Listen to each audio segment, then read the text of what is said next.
काय तर शाळा CBSE करणं. CBSE म्हणजे काय? CBSC म्हणजे बाटा शू कंपनी. BSc आहे का ते? Central board of secondary education CBSE आहे. ते CBSE लिहिता येत नाही त्यांना, CBAC लिहिलंय. SC BSc Bata shoe company. हे तुम्ही सांगणार आहात का? पहिले महापौर होते त्यांचं नावही लिहिता आलं नाही. काय लिहिले त्यांनी? सुधारकर पांढरे. सुधारकर पांढरे पहिले होते का आपले? पांढऱ्यांमध्ये काही सुधार करण्याचा त्यांनी निश्चय केला आहे का?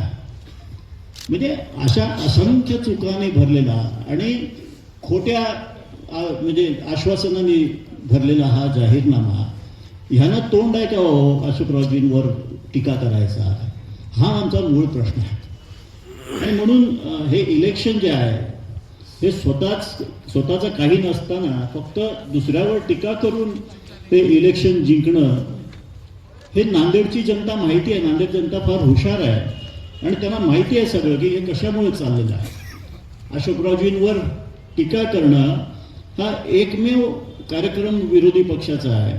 दुर्दैवाने ते युतीचे घटक आहेत वरती महाराष्ट्रात, परंतु इथे ते टीका करताना आपली पातळी सोडून टीका करायला लागले. म्हणजे कमीत कमी जाहीरनाम्यात तरी सगळं बोललं पाहिजे, नीट बोललं पाहिजे, चांगलं बोललं पाहिजे, परंतु तेही ताळतम्य त्यांनी ठेवलेलं नाही. नुसतं कट कॉपी पेस्ट काँग्रेसने केलं आणि याने खोट्या भूलथापा दिल्या.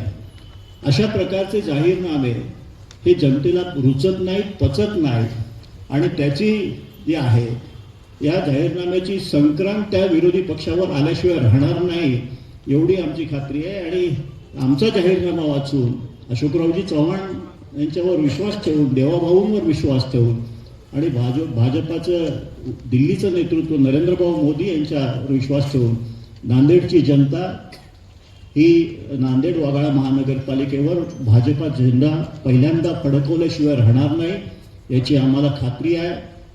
एवढंच या निमित्ताने सांगतो. जाहीरनाम्याच्या निमित्ताने जाहीरनामा आपण नक्कीच वाचावा. आपले काही सजेशन्स असतील तर नक्की द्यावे. आम्ही जनतेलाही आवाहन करतो घरोघरी जेव्हा दिले तेव्हा की तुमचे काही त्याच्यात सूचना असतील तर जरूर आम्हाला कळवाव्यात तुम्ही, आणि त्यातून काही कमी जास्त करता आलं तर आम्ही नक्की करू. परंतु आपलं शहर हे चांगलं शहर झालं पाहिजे.